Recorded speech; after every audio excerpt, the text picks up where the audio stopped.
We may have misunderstood the arc of Orange Town, but it's fine. I made that same mistake too, and most of the One Piece fandom did as well. But you may be asking yourself, how did we misunderstand this arc?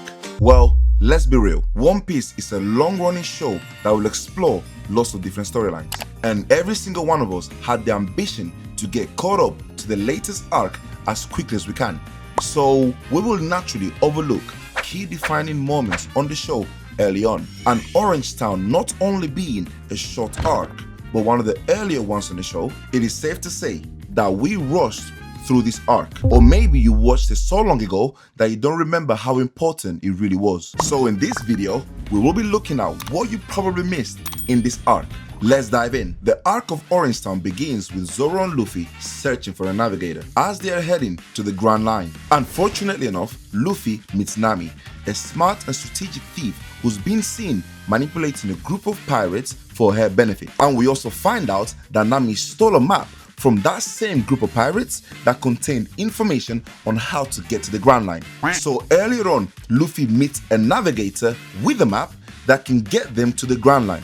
Couldn't ask for anything better. But that backfired against Luffy as Nami manipulated Luffy, which doesn't take much to do, and handed him to the Buggy pirates, the same crew that she stole the map from, as she planned to sacrifice Luffy in order to join Buggy's crew to get closer to his treasure. And here's when we start to see the moral compass of the characters in this arc. And Nami is the first example of this, as she was unsure to bring herself to follow Buggy's orders to execute Luffy, even after she found out that Luffy was a pirate, and she made it obviously clear that she hated pirates at the time. And here is where we see Nami's moral compass. She didn't want to commit such an act that would portray her to be just as bad as something that she hated, which were pirates, even if that was going to cost her her chance of achieving her goal.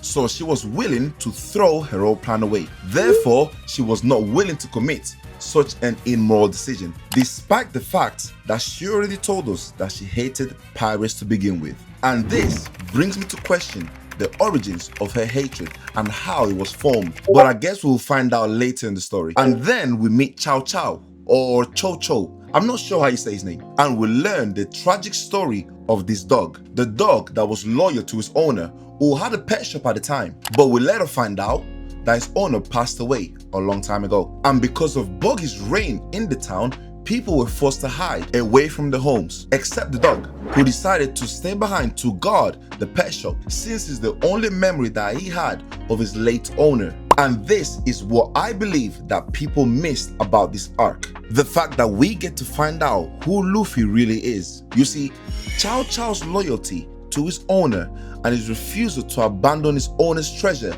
the pet shop, resonates with Luffy, who also has his own treasure, the Straw Hat. So we get to see Luffy's emotional intelligence, as he's able to contextualize Chow Chow's emotions right away when he sees the pet shop burn. Luffy understands how much the dog valued the shop, just like how he values the Straw Hat. And what I'm trying to say here is that Luffy understands morality intuitively, and he acts upon that based on his instincts. And what is a great example of this? When he took Moji down, he didn't really need a reason to take him down, even though he had one, because Moji burnt the pet shop. He just needed to connect with the victim's emotions, which in this case is the dog. And I believe that this is one of the traits that Luffy will operate by in the upcoming arcs. And to further prove this point, I would like to share my take on the differences between Luffy and Buggy, which is something that I picked up as I was reading this arc or watching it, because I did a little bit of both. In an ideal pirate's world,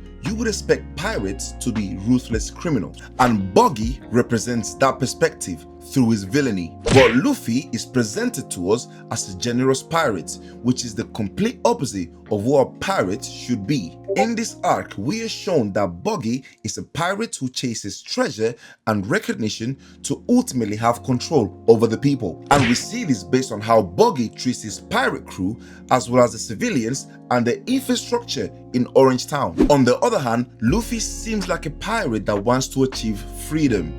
to be able to protect what matters to him, which is showcased early on when Luffy gains freedom from the cage that Buggy put him in, and therefore being able to protect something that Chow Chow couldn't protect, which was the pet shop. Although yes, he didn't protect it, but he did in a way by getting revenge and taking Moji down. But the point I'm trying to make here is how early One Piece shows us two different character archetypes clash with each other, with someone like Luffy who strives for freedom and displays a high sense of morality, and Buggy who seeks control by demonstrating a selfish use of power. So it's really cool to see these two characters encounter with each other this early in the story. But to wrap things up, Luffy and Zoro defeat the Buggy pirates. Nami is able to gain the map and the treasure, and all three of them head to the next location, which is a weird island with rare looking animals. I wonder what's going on up there. But anyways, ladies and gentlemen, this is the end of the video. Thank you very much for sticking till the end. If you liked this video and you enjoyed it, please drop a like, subscribe. I will be making more of these videos as I'm reading One Piece or I'm watching it. Like I said, I'm doing a little bit of both, and I'll see you guys in the next one. Peace.